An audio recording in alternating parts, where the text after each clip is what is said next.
if music is not, you know, the priority, then there's really no point.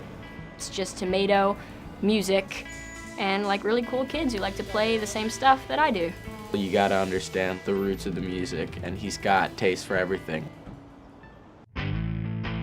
Best part of the week. We have bio last period of Friday, and then it's just like, let's get out of here, we're going to Thor! Tomatoes, House of Rock.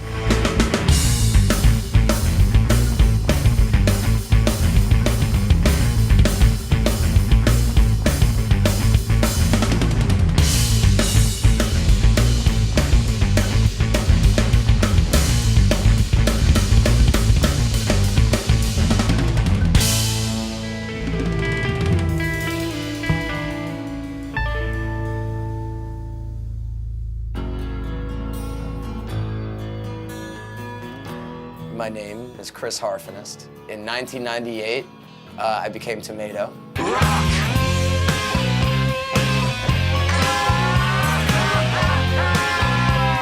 I'd say 2006, I started teaching kids. I opened up the School of Rock in New York, along with the founder, Paul Green. What happened at the School of Rock is that they sold the company to a big, investment corporation. I had all my friends working there, Ween and Guided by Voices, and we just basically put together a whole crew of people that were working there.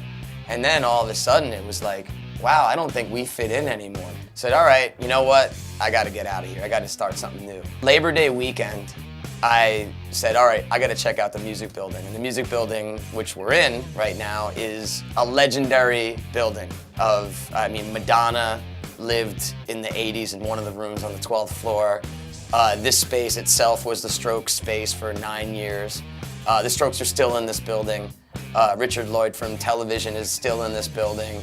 The New York Dolls are in this building. I mean, real musicians, Run DMC, Aerosmith, everybody has done time in this building. Found the space, signed the lease on Labor Day, said this is it.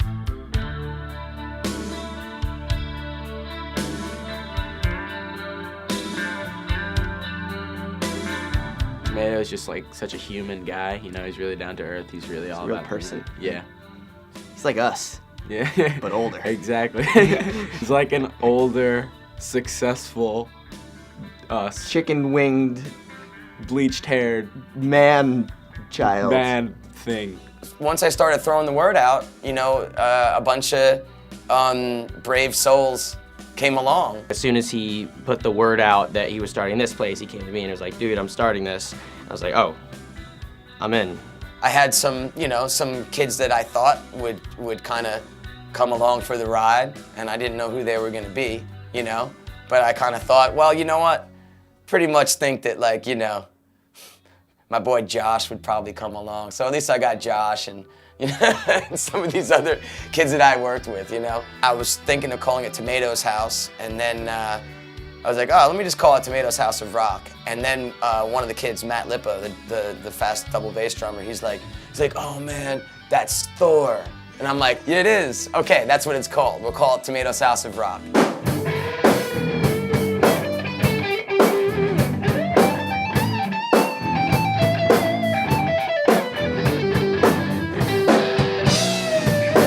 When I sent the email out to some of the parents of the kids, saying what it was gonna be, I was like, I don't know what this is gonna be, but we're gonna have fun, we're gonna put on shows, we're gonna do stuff, and I promise it's gonna be a ride and an experience. Playing different clubs, like BB King's and the High Line. An extremely proud moment to have just all these amazing, talented young people up here bringing it.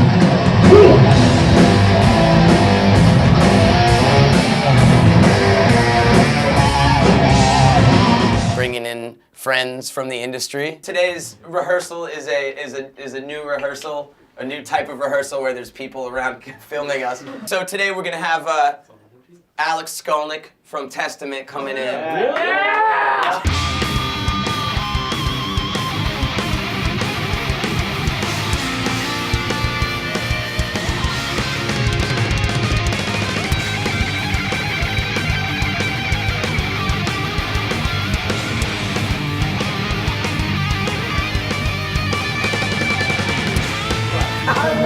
That's so cool. I'm serious, Alex Skolnick from Testament.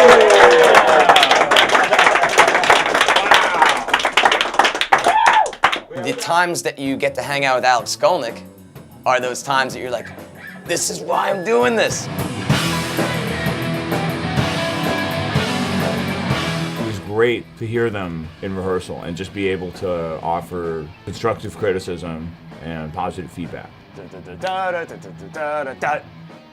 You know, there's different ways of interpreting the stops. Right. I have to say, a lot of these kids here seem like they have a really good head on their shoulders. They seem very focused and motivated. It probably has a lot to do with Thor. I wish I had something like that when I was a kid.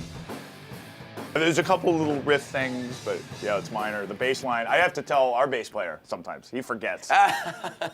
If I can help add to that, I actually wrote this song on bass, and on that part. share my experiences You got all this. and see if that helps them with their own direction. Gets wrong. Disregarded that. All right, next time. Yeah. But it sounds great. The groove is killing. Killer, guys. Then, I can't think of anything more rewarding. It's not like heavy metal is my favorite genre necessarily, but, and because there's definitely good metal and there's bad metal, but when metal is good, and you have, like, you saw when we played Domination before by Pantera, and if the breakdown comes, and it's those 4 counts on those 4 chromatic things that go up, and then it just hits it, and you're like, oh my god, I have to move.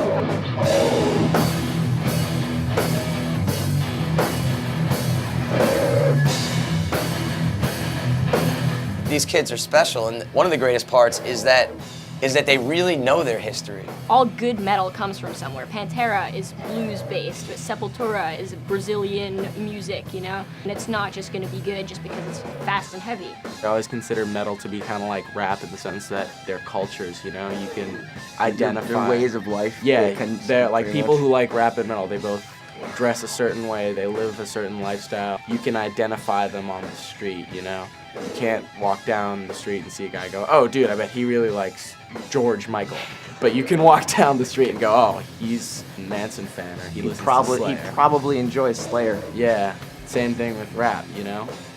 For me, Alex is one of my favorite guitar players. He inspires me a lot, especially with the, how he's a half metal player, half jazz player, but it also sort of converges. It's so cool. And just to have him in Thor where we play every week was just amazing. Become a community. What means the most to me is that when you see every Thor member, that you walk away and go, oh man, that kid's an individual. We need people to be their own person. So I'm hoping that if I can influence them in any way, it's to influence them to be themselves and be themselves no matter what.